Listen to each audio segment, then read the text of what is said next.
본문은 한 절을 볼 건데요. 한 절에서 시험을 견디는 자들이 받는 보상에 대해서 살펴보려고 합니다. 야고보서 1장 12절입니다. 야고보서 1장 12절.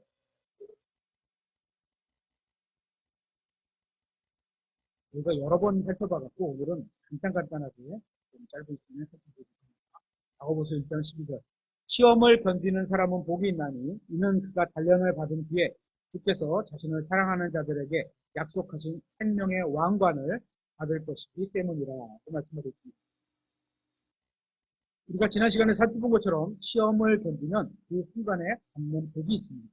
하지만 그뿐만 아니라 시험을 견디면 미래에 받게 될 보상도 있다고 성경은 말하고 있습니다. 성경은 분명하게 시험을 견디는 자는 복이 있다고 하면서 시험을 견디면서 현재형으로 견디고 있는 그 중간에 그 당장 그때에 복이 있다고 말씀하면서 동시에 생명의 왕관을 받으리라고 하면서 미래에 받을 보상에 관해서도 증언하고 있습니다. 이렇게 시험을 견디는 자는 현재의 복을 받고 동시에 미래에도 보상을 받게 될 겁니다. 주님께서는 신실한 자가 받게 될 5가지 왕관을 말씀하셨습니다. 이것을 간단히 살펴보겠습니다. 생명의 왕관입니다. 계시록 2장 10절에 보면 네가 장차 당할 그 일들 중 어떤 것도 두려워하지 말라. 보라, 마귀가 너희 중 몇 사람을 감옥에 던져 너희를 시험하리니 너희가 열흘 동안 환난을 당하리라. 너는 죽기까지 신실하라. 그러면 내가 생명의 왕관을 네게 주리라. 그 말씀을 여기서 생명의 왕관은 자신의 목숨보다 주님을 더 사랑하는 사람들이 받을 보상입니다. 본문에 나오는 생명의 왕관을 순교자의 왕관이라고 부르기도 합니다. 하지만 성경은 죽기까지 신실하라고 했으니까 죽어야 생명의 왕관을 주신다고 하신 것은 아닙니다. 본문에 나오는 이 믿는 자들이 당한 시험은 죽음이 아닌 감옥에 갇힌 것으로 보여집니다. 그러니까 꼭 죽어야지만 받는 게 아니라는 거죠. 교회사를 보면 죽기까지 신실할 정도로 자신의 생명을 사랑하지 않은 사람들이 있었습니다. 이들은 자신의 생명을 내려놓을 정도로 주님을 사랑했습니다. 성경은 이들에게 생명의 왕관을 주시겠다고 약속하고 있습니다. 이들은 죽음도 두려워하지 않고 주님을 사랑했습니다. 아무것도 하나님과 하나님의 사랑에서 자신을 떼어놓을 수 없다고 믿었기 때문인 겁니다. 이들은 주님의 말씀대로 몸은 죽여도 손은 죽일 수 없는 자들을 두려워하지 않았습니다. 사람들을 두려워하지 않았습니다. 부활의 소망을 가지고 있었기 때문입니다. 오히려 몸을 떠나 주님과 함께 되기를 간절히 소망하는 사람들에게 이 왕관이 주어지는 것을 보게 됩니다. 두 번째, 영광의 왕관입니다.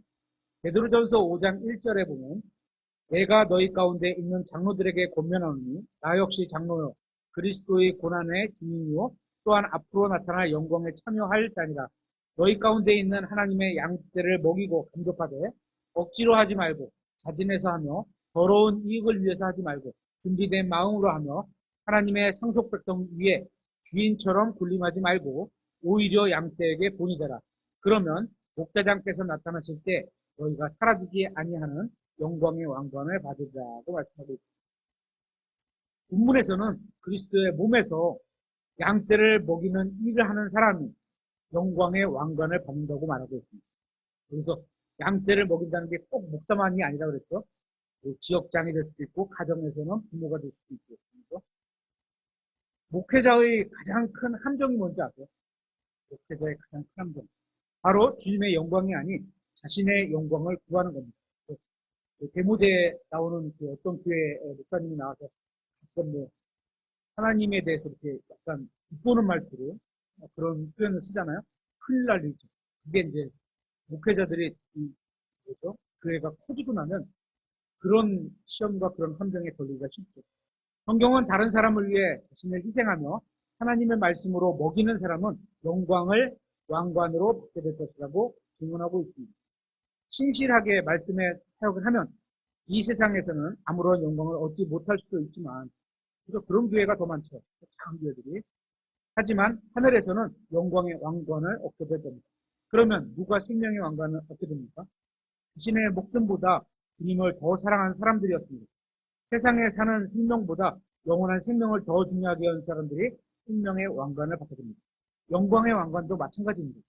이 세상에서의 영광이 아닌 하늘에서의 영광을 중요하게 여긴 사람들이 이 영광을 세 번째, 의의 왕관입니다. 디모데후서 4장 6절에 보면 이렇게 되어 있습니다. 이제 내가 선물로 드려질 준비가 되었고 죽을 때가 다졌나 봐요. 그래서 자신이 선물로 드려진다고 합니다. 나의 떠날 때가 가까이 왔도다. 내가 선한 싸움을 싸우고 나의 달려갈 길을 끝마치고 믿음을 지켰으므로 마지막에 유언의 고백이 이러면 진짜 멋있는 거죠. 이렇게 살아야 되는 거죠. 이후로는 나를 위해 의의 왕관이 예비되어 있나니 주 곧 의로우신 심판자께서 그날에 그것을 내게 주실 것이요 내게만 아니라 그분의 나타나심을 사랑하는 모든 자들에게도 주시리라. 의의 왕관은 주님의 나타나심을 사랑하는 자들이 받는 보상입니다. 예수님이 빨리 오셔서 쓰고 예수님을 만나게 되는 그런 기쁨으로 살아가는 사람들. 의의 왕관은 단순히 이 세상의 삶이 힘들어서 아유, 살기 힘들어. 예수님 빨리 오셨으면 좋겠다. 이런 사람을 받는 게 아니고 이 보상은 주님을 만남을 고대하는 사람에게 주신 겁니다. 그죠? 예를 들어서 신부가 신랑을 만날 때까지 그 고대하는 마음을 갖고 살아가잖아요. 그죠? 의의 왕관은 주님과 같은 내면을 가지고 얼굴과 얼굴을 맞대고 주님과 함께 교제를 나누기를 갈망하는 사람에게 주시는 보상입니다. 이 땅에서 그렇게 살아가야 되는 거죠. 그렇게 주님과 같은 마음으로 주님과 교제를 나누고자 하는 사람들에게 주시는 보상입니다. 따라서 이 보상은 주님의 마음을 따라가려고 하는 자들에게 주어지는 것을 보게 될 겁니다. 의의 왕관은 주님을 만나기를 간절히 사모하는 사람들에게 주어질 겁니다. 주님을 만나기를 간절히 사모하는 사람은 어떻게 살까요? 이 세상에 주는 쾌락을 쫓지 않습니다. 그렇겠죠? 또 주님을 간절히 만나고자 하는 사람은 죄를 후보합니다. 그래서 자기가 죄를 자기도 지을 거 아니에요. 그러면 그 죄를 지은 자기도 굉장히 미운 거예요. 내가 이거밖에 안 되는구나. 그런 마음으로 많이 좌절이 됐어요. 그런 사람도 있고, 주님을 간절히 만나고자 하는 사람은 의로운 삶을 살 겁니다. 신랑이 의로운데, 우리가 의로운 신부로 살아야지, 신랑한테 마땅한 자세로 살아가는 거잖아요. 의롭다는 것은 옳은 길을 살아간다는 거예요. 바울은 주님을 만나기를 간절히 원했기에 이 세상의 삶에 연연하지 않았습니다. 그를 위해 주님께서는 의의 왕관을 예비해 주신다고 말씀하셨습니다. 네 번째, 썩지 아니할 관입니다. 고린도전서 9장 24절에 경주할 때 달리는 자들이 다 달릴지라도 한 사람이 상을 받는 줄 너희가 알지 못하느냐? 너희도 상을 얻도록 이와 같이 달리라. 유도 나가도 그렇죠. 중국이 유도 나가도 금메달은 한 사람만 주죠. 아니요? 여러 명 줘요? 아니, 체급에서 맞춰서 한 사람만 주는 거 아니에요? 아, 여러 명한테 줘? 다행이네, 그래도. 그죠? 좋은 경기인가 보다. 1등 하는 사람만 주는 거예요. 보통 1등 하는 사람만 줘요. 그래서 성경도 그러잖아요. 경기를 할 때마다, 여기서는 우리는 달리기를 말하는데, 유도라고 하면, 유도를 할 때마다, 어떻게? 이기는 사람이, 열심히 준비해서 이기는 사람이 상을 받는 줄을 모르냐? 알겠죠. 그죠? 상 받도록 열심히 하세요. 이왕 하는 겁니다. 바울은 그리스도인의 신앙에 관해서 말을 하고 있습니다. 여러 사람이 경주를 하지만 한 사람만 상을 받는 것처럼 모든 그리스도인이 다 상을 받게 되는 것은 아니라는 겁니다. 왜요? 그 경주를 열심히 달려간 사람만 받는 거예요. 25절에 이기려고 애쓰는 자마다 모든 일에 절제하나니 놀 거 안 놀고 게임할 거 안 하고 그러면서 운동을 열심히 하는 거죠. 그죠? 그런 사람만 받는 거예요. 절제한다는 게 그런 거죠. 이제 그들은 썩을 왕관을 얻기 위해 그 일을 하지만 우리는 썩지 아니하는 왕관을 얻기 위해 하느니라. 상을 받기 위해 상대방을 이기려고 경쟁하는 것은 성경적인 것은 아닙니다. 그죠? 성경에서 말하는 건 다 같이 우승을 하는 거예요. 그래서 다른 그리스도인들과는 우리가 경쟁하지 않습니다. 믿음에서는 경쟁하지 않습니다. 모든 그리스도는 자기 자신과 경쟁을 합니다. 따라서 모든 그리스도는 승리하고 힘을 받을 수 있습니다. 우리는 다른 그리스도인의 경쟁에서 이길 필요가 없습니다. 그리스도인 간의 믿음을 경쟁할 필요는 없어요. 상대방이 잘 되도록 도와주는 게 외래 믿음을 서로 이기는 겁니다. 우리는 그저 상을 받도록 달리면 됩니다. 나의 갈 길을 내가 가면 되는 거예요. 주님께서는 우리가 우리의 힘과 생각과 마음을 다해 신앙의 경주를 하기로 원하십니다. 다른 사람보다 훌륭해지려고 한다거나 위대해지려고 할 필요가 없다는 겁니다. 다른 사람보다 더 많은 결과를 내야 할 필요도 없습니다. 다른 사람이 달려갈 길에 신경 쓸 필요도 없습니다. 다른 사람이 달란트를 만약에 10개를 받았는데 나는 5개만 받았어. 그러면 내가 준 5개를 갖고 내가 최선을 다하면 되는 거예요. 10개 갖고 있는 사람은 막 따라가려고 애를 쓸 필요가 없어요. 그건 그 사람은 그 사람에 대한 몫이 있는 거예요. 각자 자신의 경주를 하면 됩니다. 다른 사람이 무슨 일을 하는지 신경 쓰지 말고 주님께서 자신에게 맡기신 일을 하면 되는 겁니다. 하지만 이기려는 사람은 목표를 위해 모든 것을 참으며 절제하면서 훈련하는 사람일 것입니다. 올림픽에서 금메달을 얻는 사람도 마찬가지입니다. 그들만 금메달을 얻을 수 있는 신체를 갖고 태어났기 때문이 아니라 그들이 다른 사람보다 더 많은 것을 포기하고 오직 훈련에 집중했기 때문입니다. 먹을 거 다 먹고, 치료 선수가 먹을 거 다 먹고 배가 이렇게 터놨어요. 돼요, 안 돼요? 안 되죠. 그런 거예요. 젊은 시절에도 친구들과 놀러만 다닌다. 그러면서 무슨 금메달을 따요. 그죠? 그런 걸 다 포기하는 거죠. 또 노는 시간도 게임하고 노는 데만 쓰다. 그러면 금메달 못 따죠. 그죠? 그런 걸 내가 젊었을 때 다 포기하고 열심히 금메달을 따려고 노력한 사람만, 그러니까 다른 일을 다 절제한 사람만, 그리고 그 내가 참여한 운동 경기에 최선을 다하는 사람만 획득할 수 있는 겁니다. 이 세상에 있는 모든 것이 죄와 관련된 것은 아닙니다. 그죠? 우리가 차 타고 다니면서 죄라고 생각하지 않죠. 그죠? 우리가 하는 일이 모든 게 다 죄는 아니에요. 이 세상에는 그리스도인들이 해도 전혀 죄가 되지 않는 것들이 많이 있습니다. 그런 오락과 그런 어떤 그죠? 취미 생활을 가지면 되는 거죠. 하지만 그렇다고 해서 그런 것들이 다 그리스도인들에게 유익을 주는 것은 아닙니다. 죄는 아니지만 우리의 인생을 낭비하게 하는 것들이 많기 때문입니다. 안타깝게도 오직 소수의 그리스도인들만이 그리스도인답게 사는 것에 집중하고 있다는 겁니다. 그리고 그렇게 그리스도인답게 사는데 집중한 사람만이 썩지 아니할 왕관을 얻게 될 것이라고 성경은 말하고 있습니다. 마지막으로 5번째, 기쁨의 왕관입니다. 데살로니가전서 2장 19절에 우리의 소망이나 기쁨이나 환희의 왕관이 무엇이냐? 우리 주 예수 그리스도께서 오실 때 그분 앞에 있을 바로 너희가 아니냐? 너희는 우리의 영광이요 기쁨입니다. 빌립보서 4장 1절에도 그러므로 극진히 사랑하고 사모하는 나의 형제들 곧 나의 기쁨이요 왕관을 앞에 복음을 전해서 구원받은 사람에 대해서 말하고 있는 거죠. 나의 극진히 사랑하는 자들아 이와 같이 주 안에 굳게 서라고 말씀하고 있습니다. 다른 사람을 예수 그리스도께로 인도한 사람이 받을 상이 바로 기쁨의 왕관입니다. 쉽지 않죠. 불행하게도 구원받은 대부분의 사람들은 다른 사람을 단 한 명도 예수 그리스도께로 인도한 적이 없습니다. 저는 지금 교회로 인도하자고 얘기하는 말이 아닙니다. 사람을 예수 그리스도께로 인도한다는 것은 예수 그리스도를 자신의 개인적인 구원자로 믿게 한다는 것을 의미하는 겁니다. 물론 누군가를 교회로 데려오는 것은 좋은 일이지만 사람을 그리스도께로 인도하는 것과 교회로 인도하는 것은 분명히 다른 겁니다. 복음을 전한다 보면 진지하게 복음을 받아들이고 예수 그리스도를 자신의 구원자로 고백하는 사람들을 만날 수 있습니다. 이미 이런 사람들을 준비된 사람들 이렇게 말하죠. 누군가가 예전에 다 씨를 뿌려놨던 거예요. 거두게 되는 거죠. 누군가 예수님을 믿겠다고 해서 함께 무릎을 꿇고 기도하게 되면 주님께서 주시는 기쁨을 맛보게 됩니다. 우리가 복음을 전해서 구원받은 사람을 하늘나라에서 만난다면 그 기쁨은 이루 말할 수 없이 클 것입니다. 여러분이 하늘나라에서 걷고 있는데 누군가 멀리서 손을 흔들어 은솔이에게 막 손 흔들어 그러면서 막 달려와. 그래서 은솔이한테 고맙습니다. 그때 은솔 씨가 저에게 복음을 전해줘서 저는 여기 있어요. 하늘나라에 있어요. 감사합니다. 이렇게 말을 듣게 되면 얼마나 기쁘겠어요. 그죠? 막 와서 찾아와갖고. 그런 기쁨은 무엇과도 비교할 수 없을 겁니다. 기쁨의 왕관은 다른 사람을 예수 그리스도께로 인도하여 하나님의 자녀가 되게 함으로 하나님께 기쁨을 드리는 사람이 받게 될 겁니다.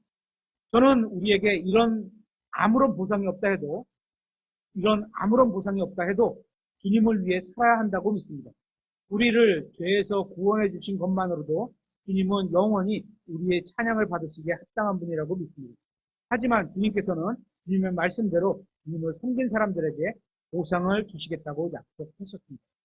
주님께서 보상을 약속해 주셨기 때문에 보상을 받기 위해 주님을 섬기는 것은 결코 잘못된 것이 아닙니다. 저는 여러분들도 오늘 우리가 살펴본 5가지 왕관을 모두 받게 되기를 바랍니다. 우리는 모두 그리스도의 심판석 앞에 서서 우리가 몸으로 행한 모든 일에 대해서 보상을 받게 될 겁니다. 고린도전서 고린도후서 5장 10절에 이렇게 되어 있습니다. 이는 우리가 반드시 다 그리스도의 심판석 앞에 나타날 것이기 때문이라. 이로써 각 사람이 좋은 것이든 나쁜 것이든 자기가 행한 것에 따라 자기 몸 안에 이루어진 것들을 받으리라. 우리가 무엇을 받든 상관없이 우리는 영원히 살 수 있는 새로운 몸을 받게 될 겁니다. 그렇죠? 이건 구원받은 사람이면 무조건 다 받는 거죠. 그리스도의 심판석은 우리가 구원받은 이후에 이 세상에서 어떻게 살아가는지를 평가받는 자리입니다. 이것은 그리스도인의 종착지가 아니라 새로운 출발점인 겁니다. 우리가 그리스도의 심판석에 서서 자신의 몸으로 행한 것에 대한 보상을 받게 된다면 지금 우리가 무엇에 집중하며 살아야 할까? 그런 보상을 받기 위해서 집중하며 살아가야 되겠죠. 다른 사람이 무엇을 하는지가 아니라 우리 자신이 무엇을 해야 하는지에 집중해야 합니다. 그리스도의 심판석에서 하나님께서는 다른 사람이 무엇을 했는지가 아니라 내가 무엇을 했는지에 대해서 물으실 겁니다. 하나님께서 은설이에게 네 동생 뭐 했어? 이렇게 안 물어보십니다. 너 뭐 했어? 이렇게 물어보십니다. 각자 우리에게 그렇게 물을 뻔합니다. 저는 말씀 사역자로서 하나님의 말씀을 가르치고 말씀을 통해서 여러분에게 진리를 가르치고 권면하고 책망하고 경고하고 세워줄 의무를 가지고 있습니다. 그래서 저는 어떻게 하면 이 일을 더 효과적으로 할 수 있는지 그 방법을 찾아보고 연구하게 됩니다. 그래서 하나님께서는 저에게 제가 여러분들에게 성경을 제대로 가르쳤는지를 물으실 겁니다. 저는 그런 물음을 받게 되죠. 하지만 여러분에게는 성경을 배운 그대로 실천하고 말씀대로 살았는지를 물으실 겁니다.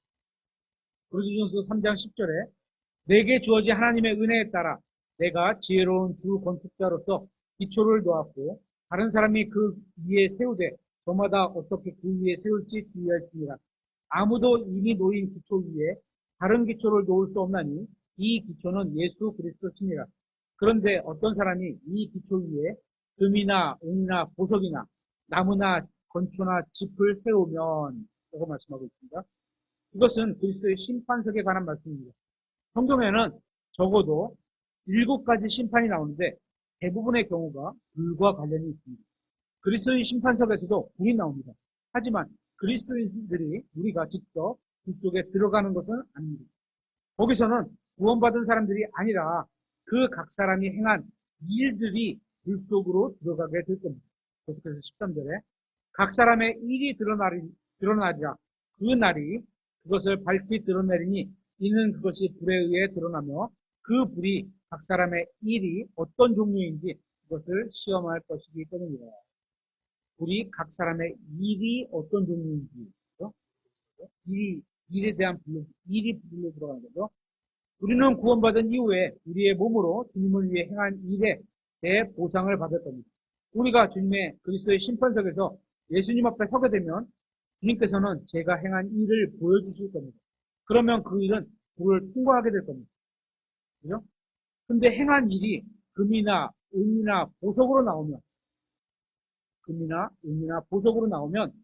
다 예수 그리스도와 관련된 거죠. 예수 그리스도의 신성, 예수 그리스도의 그죠? 그 계속 또 우리 안에서 일하시는 예수 그리스도의 일하심 이런 게 보석이 나타나는 거죠. 이것은 불을 통과해도 그대로 남아 있을 것이지만 행한 일이 나무나 건초나 집이면 이거는 다 우리 육신으로 행한 거죠. 생명이 없는 일로 불에 타버릴 것입니다. 계속해서 14절에 어떤 사람이 그 기초 위에 세운 일이 남아있으면 그는 보상을 받을 것이요. 어떤 사람의 일이 불타면 그는 보상의 손실을 당하리라. 불타면 보상의 손실을 당하는 거예요. 그죠? 보상이 없다는 거죠. 그러나 그 자신은 구원을 받되 구원을 잃어버리는 건 아닙니다. 그죠? 그리스도의 심판석에서는 불에 의해 받는 것 같습니다. 성경은 그리스도의 심판석은 구원을 결정하는 자리가 아니라 보상을 결정하는 자리임을 분명히 하고 있습니다. 그리스도의 심판석은 결코 구원받은 사람들을 처벌하는 장소가 아닙니다. 우리가 행한 나쁜 행위는 모두 불에 타서 없어져 버릴 것입니다. 그리고 행한 일이 모두 불에 타버리면 우리는 보상을 다 잃어버리게 될 겁니다. 그리스도의 심판석에서는 아무도 처벌을 받지는 않습니다. 그것은 오직 보상만 있는 자리입니다. 다만 어떤 사람은 큰 보상을 받고 또 어떤 사람은 보다 적은 보상을 받게 될 겁니다. 우리는 13절에 나온 어떤 종류인지, 그 일이 어떤 종류인지 라는 표현에 주목할 필요가 있습니다. 그리스도의 심판석은 양을 따지는 자리가 아니라 질을 따지는 자리입니다. 주님께서는 얼마나 많이 했느냐를 보시는 것이 아니라 어떤 종류의 일을 했느냐를 보시는 겁니다. 중요한 것은 양이지 질이 아닙니다. 맞나요? 아닙니다. 중요한 것은 양이 아니라 질입니다. 교회에 잘 들어야 돼요. 거꾸로 말하면 어떻게 해야 되나요? 그죠? 교회의 목회자라면 그리스도의 심판석에서 얼마나 큰 교회를 인도했는지가 아니라 얼마나 신실하게 교회를 인도했는지로 평가를 받을 겁니다. 그리스도의 심판석에서는 여러분이 얼마나 많은 액수의 헌금을 했는지가 아니라 얼마나 신실하게 헌금을 했는지를 평가받을 겁니다. 주님을 사랑하는 동기를 했는지도 평가받게 될 겁니다. 얼마나 많은 전도지를 나눠주는지 평가받는 것이 아니라 왜 전도지를 나눠주는지 어떤 동기로 나눠주는지 평가를 받게 될 겁니다. 주님을 사랑해서. 주님께서는 항상 크기나 양을 보시는 것이 아니라 마음의 동기를 보십니다. 여러분이 행한 모든 말과 행위가 하나님의 영광을 위해 한 것이라면 적은 것이라도 하나도 빠짐없이 충분히 보상을 받게 되실 겁니다. 디모데후서 4장 8절에 이렇게 되어 있습니다. 이후로는 나를 위해 의의 왕관이 예비되어 있느니 주 곧 의로우신 심판자께서 그날에 그것을 내게 주실 것이요 내게만이 아니라 그분의 나타나심을 사랑하는 모든 자들에게도 주시자. 주님께서는 주님의 말씀대로 행한 사람들에게 왕관을 주실 겁니다. 이것이 무엇을 의미하는지 아십니까? 여러분이 주님의 말씀대로 행하면 영광의 왕께서 여러분의 머리에 왕관을 씌워주신다는 겁니다. 이런 말씀이 성경에 만약에 기록되어 있지 않다면 아마도 하나님으로부터 왕관을 받는다? 신성모독이라고 생각했을 수도 있습니다. 그런데 성경에는 그렇게 얘기를 하죠. 왕들의 왕이신 창조자께서 한낱 창조물에게 왕관을 씌워주신다는 것은 정말 놀라운 일이 아닐 수 없습니다. 계시록 4장 9절에 이렇게 되어 있죠. 그 짐승들이 왕좌에 앉으신 분, 곧 영원 무궁토록 살아가신 그분께서 영광과 존귀와 감사를 드릴 때 24 장로가 왕좌에 앉으신 분 앞에 엎드려 영원 무궁토록 살아계신 분과 분께 경배하고 자기들의 왕관을 왕좌 앞에 던지며 이르되 오 주여 주께서 영광과 존귀와 권능을 받기에 합당하시니 이는 주께서 모든 것을 창조하셨고 그것들이 주를 기쁘게 하려고 존재하며 창조되었기 때문이자 하더라. 본문은 하늘에서 그리스도의 심판석이 끝나고 재림에 가까운 시기입니다. 이 말씀은 그런 식이죠. 왕관을 구원받은 사람들이 그리스도의 심판석에서 받은 왕관을 주님께 다시 돌려드리고 있습니다. 왜냐하면 자기가 해놔서 얻은 게 아니라는 거예요. 그렇죠? 마땅히 받으셔야 될 이 왕관의 주인은 주님이라는 거죠. 그래서 우리 안에서 일하신 그 주님이 나를 통해서 일하신 것 뿐이지 나는 그냥 순종하는 마음으로 믿음으로 참여하는 것 뿐이에요. 그런 거를 그 영적 원리를 이해하고 나면 이게 이해가 돼요. 아, 내가 뭘 잘해서 이런 왕관을 받게 된 게 아니었구나. 이걸 알게 되는 거예요. 구원받은 수백만의 사람들이 자신의 받은 왕관을 주님께 드리며 모든 영광과 존귀와 찬양을 드리는 모습은 실로 엄청난 감격 있는 큰 감동일 것입니다. 왕관과 관련해서 잠언서는 이렇게 말하고 있습니다. 현숙한 여인은 자기 남편의 왕관이지만 아내가 왕관이란 얘기예요. 남편이 잘되도록 하나님 믿음으로 세워지도록 남편이 잘되도록 이렇게 섬기고 돕는 여자는 그 아내는 왕관이라는 얘기예요. 자기 남편의 왕관이지만 부끄럽게 하는 여인은 남편을 부끄럽게 하는 여인은 그 뼈 속에 썩게 하는 것과 같습니다. 남편을 부끄럽게 하면 안 되는 겁니다. 본문은 두 가지 진리를 말하고 있습니다. 첫째, 여러분이 결혼했을 때, 남녀가 결혼했을 때 아내가 자기 남편이 주님을 더 잘 섬기도록 돕는 여자라면 와, 은설이가 나중에 결혼했는데 남편이 예수님을 더 잘 섬기도록 잘 도와.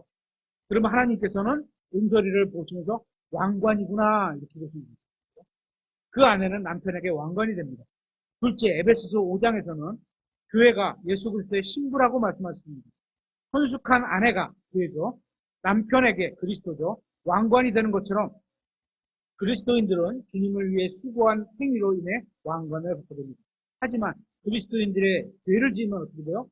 이 말씀을 보면 사람의 뼛속에 썩게 하는 것이 있으면 고통스럽게 되듯이 주님을 슬프게 만든다는 겁니다.